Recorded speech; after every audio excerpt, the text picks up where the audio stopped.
Praise the Lord. सभी विश्वासी भाई बहनों को प्रभु यीशु मसीह में जय मसीह की। बाइबल शिक्षा चैनल पर आप सभी का स्वागत है।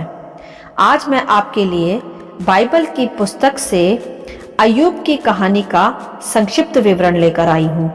तो चलिए भाइयों और बहनों, हम वीडियो स्टार्ट करते हैं। बाइबल दर्शाती है मेरे प्रियो कि ऊच देश में अय्यूब नामक एक पुरुष रहा करता था। वह परमेश्वर का भय मानने वाला एक व्यक्ति था। वह परमेश्वर में खराई से चलने वाला तथा बुराई से दूर रहने वाला एक व्यक्ति था। बाइबल दर्शाती है कि अय्यूब के 7 बेटे और 3 बेटियां थीं। अय्यूब बहुत ही धनी व्यक्ति था। उसके पास हजारों भेड़ बकरियां, हजारों ऊंट, गायें, बैल तथा बहुत से दास दासियां भी थे। जी हाँ भाइयों और बहनों, इसी प्रकार उसके पास बहुत सी संपत्ति थी तथा वह धनी व्यक्ति होने के साथ साथ एक धर्मी व्यक्ति भी था। वरन अक्सर हम देखते हैं, जिस मनुष्य के पास इतनी संपत्ति होती है या वह बहुत धनी होता है तो वह अहंकारी तथा धर्मी भी नहीं पाया जाता। परंतु अय्यूब ऐसा बिल्कुल भी नहीं था। वह धनी तथा धर्मी व्यक्ति था। उसके बच्चे भी उसकी बहुत इज्जत किया करते थे। तब आगे हम देखते हैं कि एक दिन यहोवा के पुत्र यहोवा के सामने उपस्थित हुए और उनके बीच शैतान भी आया। तब यहोवा ने शैतान से पूछा कि तू कहाँ से आता है? तब शैतान ने उत्तर दिया कि वह पृथ्वी पर इधर उधर घूमते डोलते फिरते हुए आता है। तब यहोवा ने शैतान से पूछा कि क्या तूने मेरे दास अय्यूब पर ध्यान किया है? क्योंकि उसके तुल्य खरा और सीधा और मेरा भय मानने वाला मनुष्य और कोई नहीं है। तब शैतान ने यहोवा से कहा कि क्या अय्यूब बिना किसी लाभ के परमेश्वर का भय मानता है? क्या यहोवा तूने उसके व उसके घर संपत्ति के चारों ओर बाड़ा नहीं बांधा? तूने तो उसके हर काम पर आशीष दी है। यहाँ एक बात सीखने व ध्यान देने की यह है मेरे प्रियो कि ईश्वर का भय मानता है तथा खराई से धार्मिकता से चलता है, उसके व उसके घर परिवार के चारों ओर प्रार्थनाओं के द्वारा परमेश्वर की सुरक्षा का बाड़ा बंधा रहता है तथा फिर वह मनुष्य परमेश्वर की आशीषें प्राप्त कर पाता है, जैसा अय्यूब के साथ भी था। तब आगे हम देखते हैं कि शैतान ने फिर यहोवा से कहा कि तू अपना हाथ बढ़ाकर जो कुछ उसका है उसे छू, अर्थात उसे छीन। तब देख, वह तेरे मुंह पर तेरी निंदा करेगा।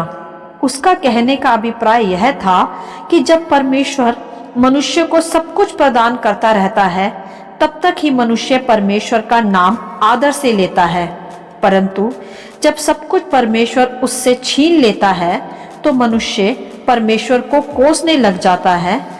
ऐसा शैतान ने अय्यूब के विषय में भी यहोवा से कहा। तब यहोवा ने शैतान से कहा कि सुन, जो कुछ अय्यूब का है जा, मैं वह सब तेरे हाथ में करता हूँ, परंतु केवल उसके शरीर पर हाथ ना लगाना। तब शैतान वहां से चला गया।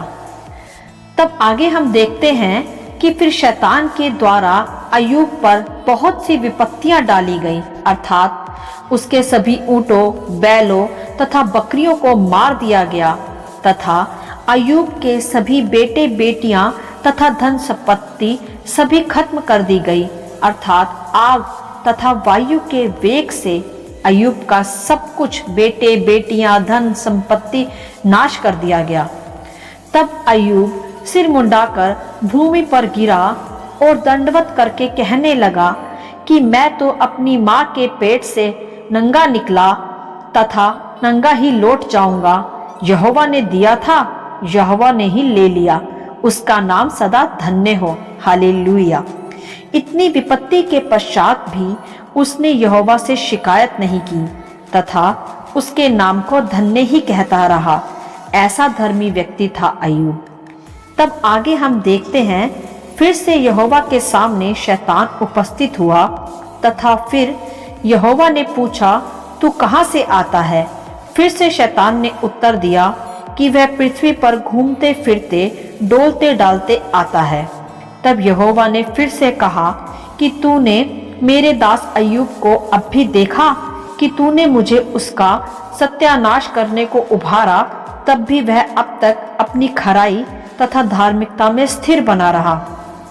तब शैतान ने यहोवा से कहा कि मनुष्य अपने प्राण के बदले अपना सब कुछ दे देता है, इसीलिए केवल अपना हाथ बढ़ाकर उसके मांस तथा हड्डियां ही छू, तब वह तेरे मुंह पर तेरी निंदा करेगा।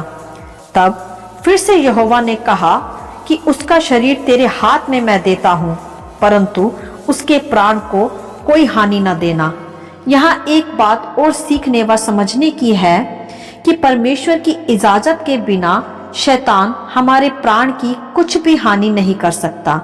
इसीलिए अपने को संपूर्ण रीति से परमेश्वर के संबंधों में तथा प्रार्थनाओं में लगाए रखें, तभी उसकी सुरक्षा का पहरा हम पर लगा भी रहता है। तब आगे हम देखते हैं कि शैतान ने अय्यूब को सिर से लेकर पांव तक बड़े बड़े फोड़े कर दिए।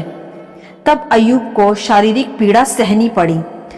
तब वहां अय्यूब की पत्नी आई और उससे कहने लगी कि अब भी आप परमेश्वर में खराई से चलते रहेंगे, अब तो परमेश्वर की निंदा करो। तब अय्यूब ने अपनी पत्नी से कहा, तू एक मूढ़ स्त्री है जो ऐसा कहती है। उसने कहा कि जब हम उसके हाथों से सुख लेते हैं तो क्या दुख ना लें। इन सब बातों के पश्चात भी अय्यूब के मुख से यहोवा के लिए निंदा नहीं निकली। ऐसा धर्मी व्यक्ति था अय्यूब। तब आगे हम देखते हैं भाइयों और बहनों कि उसकी इस पीड़ा को सुनकर अय्यूब के मित्र उससे मिलने को आए। उसके मित्रों का नाम था एलीपज, बिल्दद और सोपर। जब उन्होंने अय्यूब की दशा देखी तो वह उसके साथ विलाप करने को भूमि पर उसके साथ ही बैठे तथा उन्होंने अय्यूब पर कुछ सवाल उठाए। एलीपज ने अय्यूब की वफादारी तथा ईमानदारी पर सवाल उठाए। जो एलीपज की बुद्धि तथा ज्ञान का था उसके पास, उसने वैसा ही सवाल अय्यूब से किया। उसने कहा कि मनुष्य परमेश्वर के किसी काम का नहीं। उसने कहा, तू परमेश्वर के साथ वफादार नहीं होगा। उसने अय्यूब की ईमानदारी पर संदेह किया और उसने कहा, इसीलिए तेरे साथ ऐसा हुआ। तथा फिर आगे देखते हैं कि बिल्दद ने भी अय्यूब से कहा कि अय्यूब ने जरूर कोई पाप किया होगा जिसकी वह सजा भुगत रहा है। क्योंकि मेरे प्रियो, मनुष्य अपनी बुद्धि से यही सोचता है कि किसी पर ऐसा संकट आने पर जरूर यह व्यक्ति पापी होगा, परमेश्वर का भय ठीक से नहीं मानता होगा या वफादार नहीं होगा, इसीलिए इसके साथ ऐसा हुआ भी। यही है आम मनुष्य की सोच। तथा फिर सोपर ने भी कहा कि जरूर अय्यूब बुराई से चल रहा होगा, इसीलिए इस पर ऐसी विपत्ति भी आई। इस प्रकार अय्यूब के मित्रों ने अय्यूब पर इल्जाम लगाए तथा उसे ही दोषी कहा, जिससे अय्यूब को बहुत दुख हुआ। तथा इन सब बातों को सुनने के पश्चात अय्यूब अपने मित्रों के सामने अपनी सफाई देने लगा कि वह बुरा मनुष्य नहीं है, वह तो सदा यहोवा का भय मानकर चलता रहा।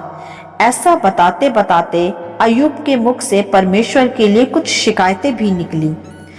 तब आगे हम देखते हैं कि यहोवा ने आंधी के द्वारा अय्यूब से बातें की तथा उसे उत्तर दिए उसकी शिकायतों तथा सवालों के। यहोवा ने सृष्टि की स्थापना तथा उस पर चल रहे जीवन की कुछ बातें उसे बताई, जैसे कि पृथ्वी बिना किसी सहारे के टिकी है। यहोवा ने कहा, जब मैंने पृथ्वी की नींव डाली तब तू कहाँ था। इसी प्रकार यहोवा ने समुद्र, आकाश, बादल, संपूर्ण सृष्टि के उदाहरण दे देकर अय्यूब को समझाया। अगर मैं उन सबका वर्णन यहाँ करूँ तो यह वीडियो बहुत लंबी हो जाएगी, तो आप अय्यूब की पुस्तक की 38 अध्याय से 41 अध्याय में यह सब ध्यान पूर्वक पढ़ सकते हैं। तब आगे हम देखते हैं यह सब कुछ सुनकर व समझकर अय्यूब ने पश्चाताप किया और कहा, जिस सुसमाचार को मैंने सुना था आज उसे मैंने देख लिया। किस प्रकार सृष्टि का कर्ता उसका रचने वाला तू ही है।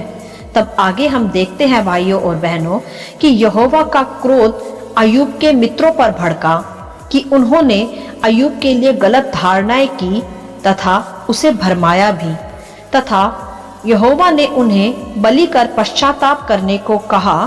और यहोवा ने उसके मित्रों से कहा कि जब अय्यूब तुम्हारे विषय प्रार्थना बलि करेगा तभी मैं उसे ग्रहण करूंगा, मतलब उनकी पश्चाताप की प्रार्थना को। यही है यहोवा का उत्तम कार्य।